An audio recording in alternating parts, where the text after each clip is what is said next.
ॐ सहना भवतु सहनौ भुनक्तु सह वीर्यं करवावहै तेजस्विनावधीतमस्तु मा विद्विषावहै। ॐ शान्ति शान्ति शान्तिः। हरि ओम। Today's subject is essentials of meditative life.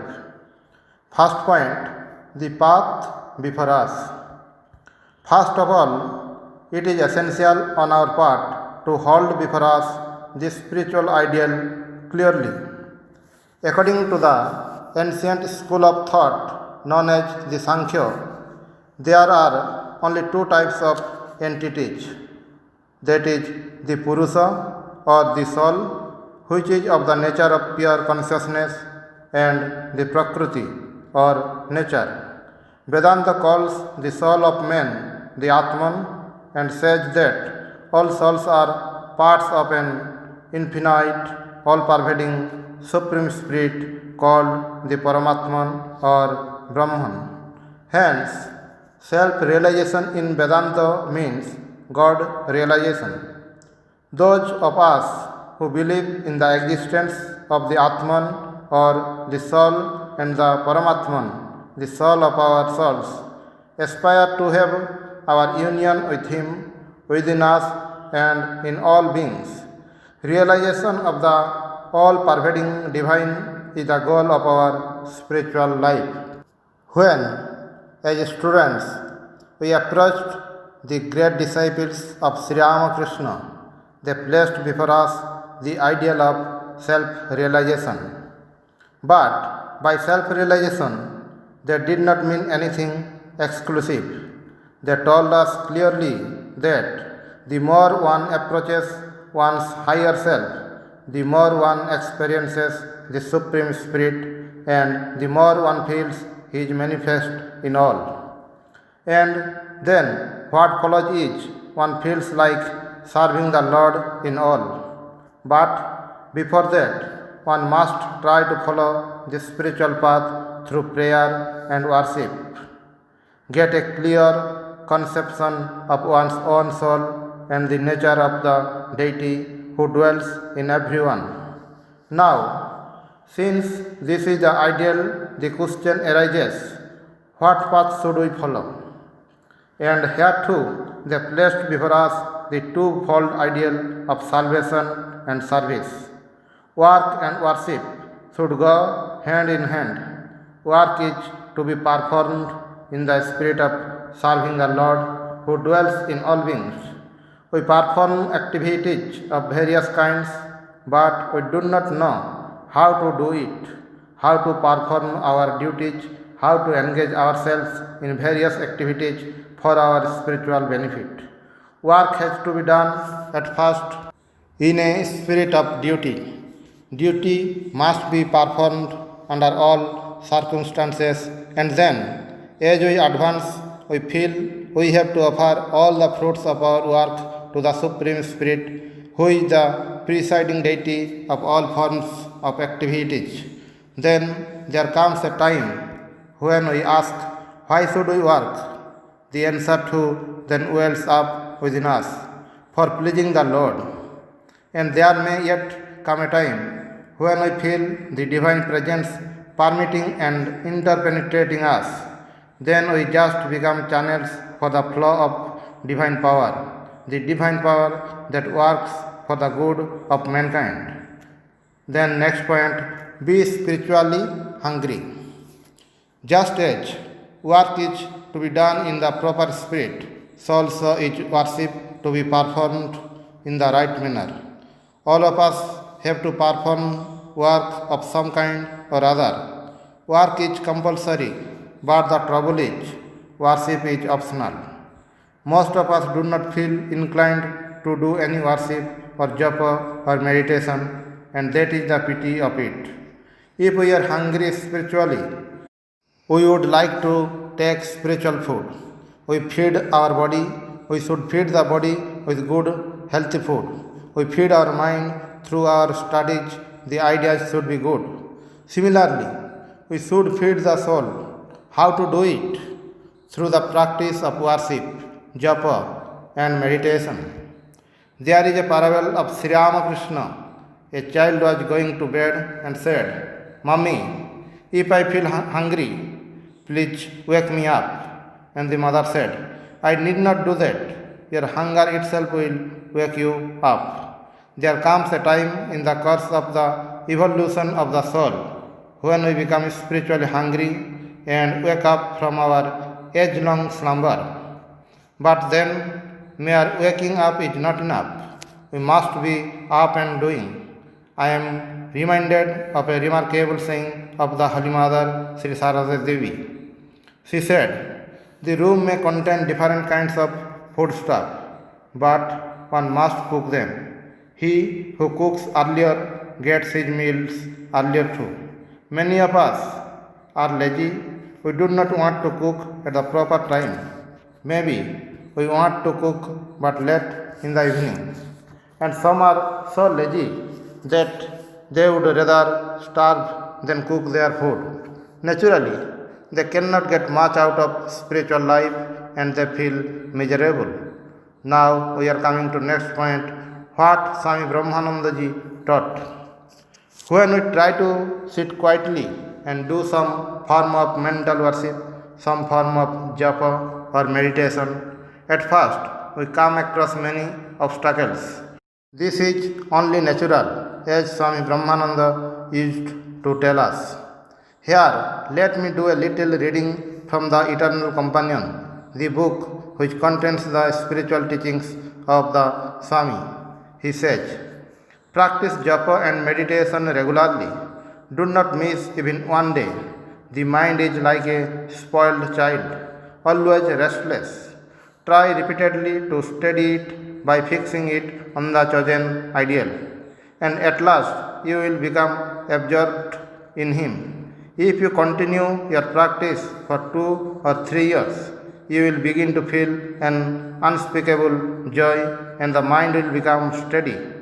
In the beginning, the practice of japa and meditation seems dry. It is like taking bitter medicine. You must forcibly pour the thought of the God into your mind. Then, as you persist, you will be flooded with joy. What a terrible ordeal a student undergoes to pass his examination. To realize God is a far easier task. Call on Him sincerely with a tranquil heart." The disciple to whom he was speaking said, "At times I feel that with all my struggle I am making no progress.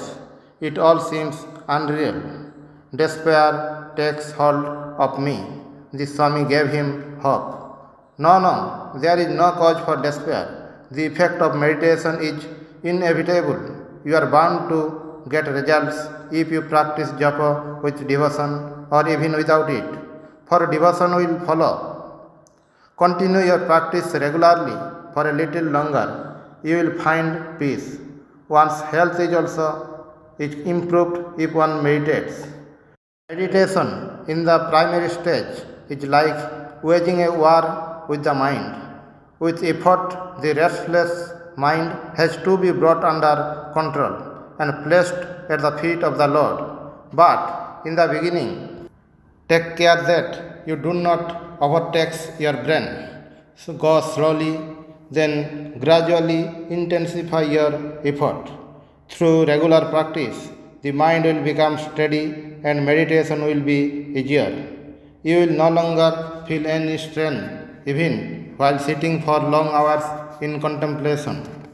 Just as after a deep sleep, a man feels refreshed in body and mind, so will you feel refreshed after meditation, and there will follow an intense experience of happiness.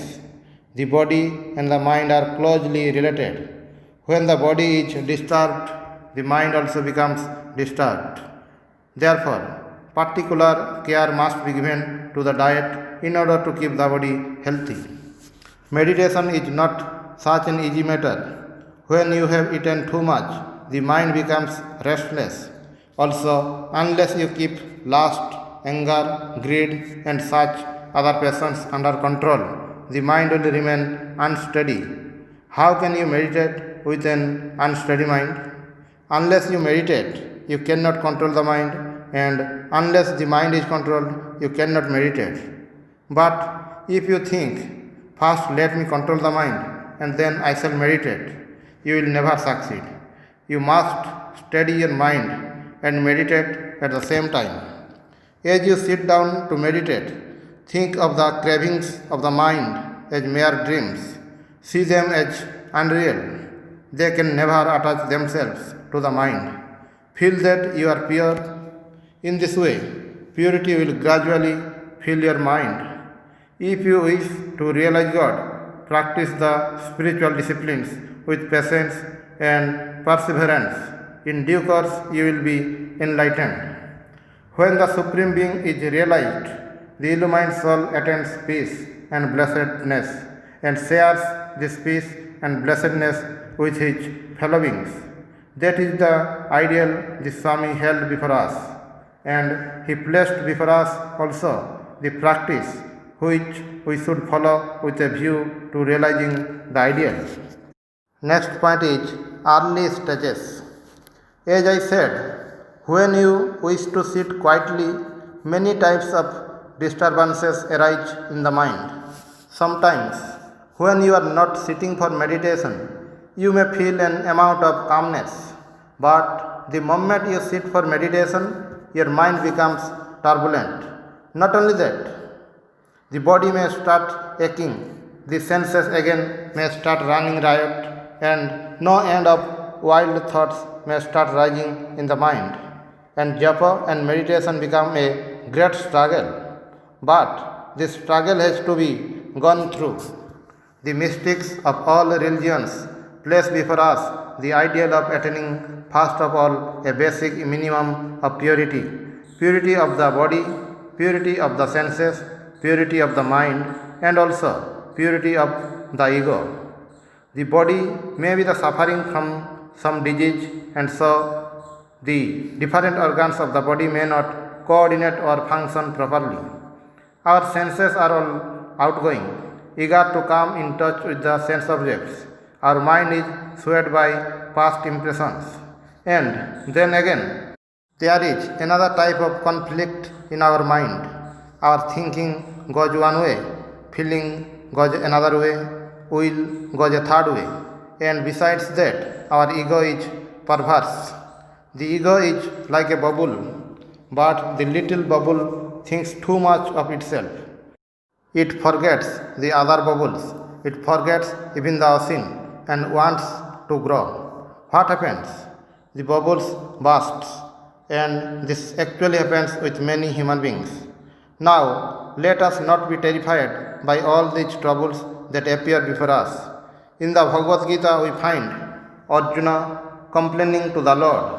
You speak of mental control, you speak of self-realization, but I find my mind is most turbulent. I cannot control it. The master recognized the difficulty of the student and with great sympathy and love said, "Yes, what you say is right, but by following the proper means, through the practice of detachment and constant meditation, this turbulent mind, which appears to be uncontrollable, can be controlled. Eventually, we come in touch with the Supreme Spirit, the soul of our souls, the soul of the universe." Next point is, don't complain about the environment. Let us, first of all, note that we often complain too much about our environment. We really do not want to do anything except always complain about the environment. Suppose we change the environment, well, the same complaint will be there. We do not find anywhere an ideal environment. Such a thing does not exist. You make this plea, environment is not favorable, how can I practice meditation? Well, right here you have to practice meditation. Do you not try to sleep in the midst of the most troublesome environment? Similarly, you have to try to practice meditation, whatever be the nature of the environment. How? by withdrawing yourself from all outside disturbances, just as you do before you sleep. This can be done by practice. Then again, we have our physical troubles. Maybe the body is having some trouble. Many a time we hear complaints like, Swamiji, when I sit for meditation, I get a headache.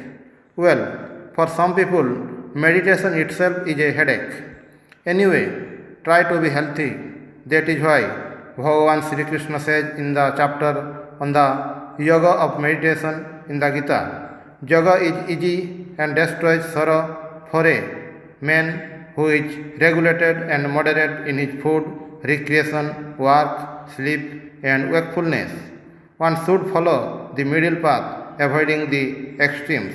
This gives one strength and vigor to follow the spiritual path. Next point is train the body fast. Some form of discipline is to be practiced so that our body may be trained to some extent. Then the senses are to be trained and also the mind. Not only that, the ego should also be trained. How do you train the body? Take care of your food. Avoid overeating and select the food that agrees with you and conduces to the harmony of the body. Many people think eating food is the greatest exercise for the stomach. That is not enough. Apart from eating healthy food, you must also have some exercise of all the limbs, especially some exercise of the stomach, so that your digestion, assimilation and evacuation can be as good as possible. These are the rules, primary rules that are to be followed. Our ancient teachers said the first duty is to take care of the body, which is the means for the pursuit of spiritual life. I see sometimes weaklings coming and saying, I want to forget my body. What body have they got? A mass of flesh and bones. Develop the body properly. You can never forget the body if it is not in a healthy condition. Next step is moral discipline. The teacher of yoga, Patanjali, is unwilling to give any instruction on asana or posture unless and until the spiritual seeker is to some extent established in what he calls yama and niyama.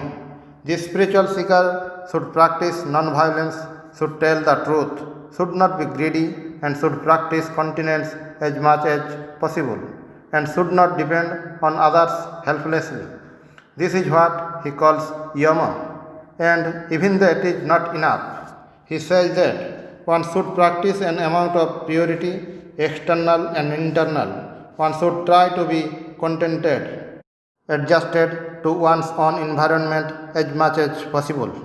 One should practice the threefold discipline of the body, of speech and of the mind.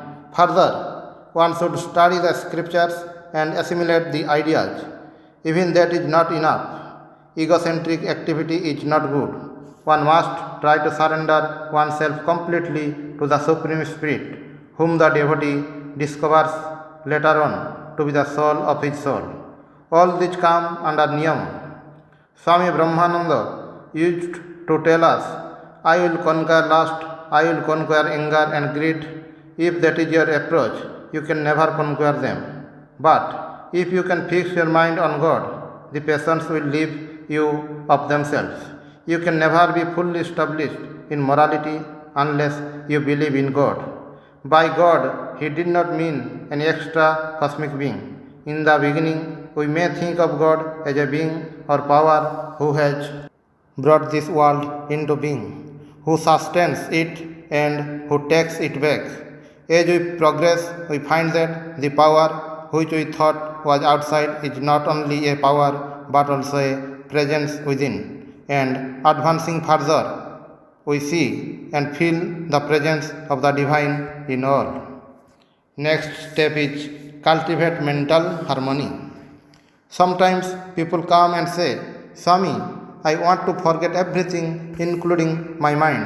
What sort of mind have they got? Swami Vivekananda used to have a pun on the word mind. In Bengali, we call it mon. Now, mon also means a mond, that is 80 pounds. And so the great Swami used to ask the youngsters who went to him, has your mind got the weight of 80 pounds or only a chotok, that is 2 ounces? What sort of mind have you? The mind is to be developed. The will is to be developed. Thoughts and feelings are to be developed. Only then comes the question of transcending the mind. It is a difficult task, but if there is spiritual aspiration, all this becomes easy. Where there is a will, there is a way. When you want to pass an examination, especially in India, where every young man, instead of struggling for knowledge, is over anxious to get some appointment to maintain himself and his family. What an amount of trouble you take! That is because you have an ideal to strive for. In spiritual life also, if we keep the spiritual ideal living and bright before us, everything becomes easy. All the trouble that we take would be worth taking. Let us remind ourselves of the wonderful analogy we have in the Kathopanishad. The Upanishad says that the body is like a chariot, senses are like horses, the mind is like the rein, intellect is like the charioteer, and the Atman is the master of the chariot. As the chariot moves, if some of the wheels come up and roll away, can it proceed? Horses have become restive, turbulent. In order to control the horses, you have to hold the reins tight, and the master of the chariot must ask the charioteer to be wide awake. But what usually happens is, the master goes to sleep, the charioteer becomes drunk, the reins become slack, and then the horses start running wild. Fortunately, there is no great disaster. So, before any disaster comes, let us be wide awake. Let the master of the chariot be wide awake. Let him ask the charioteer to be alert and, with the help of the mind, control the senses, direct the senses along the right path. Then the chariot will move properly. But let us remember, none of us can suddenly attain perfection in spiritual disciplines. A certain minimum progress is necessary so that our body, mind, and senses are in a harmonious state, and the ego, the perverse ego, should be in a mood to come in touch with the cosmic will that lies behind our little will. When to some extent we have become established, remember, to some extent, in bringing about harmony first in the body, then in the mind and the senses. And when we have succeeded in awakening in us spiritual aspiration, when we have done all this to some extent, then we may start with asana, that is posture, which is the actual first step in the path of meditation. Om Shanti Shanti Shanti Hari Om Tat Sat.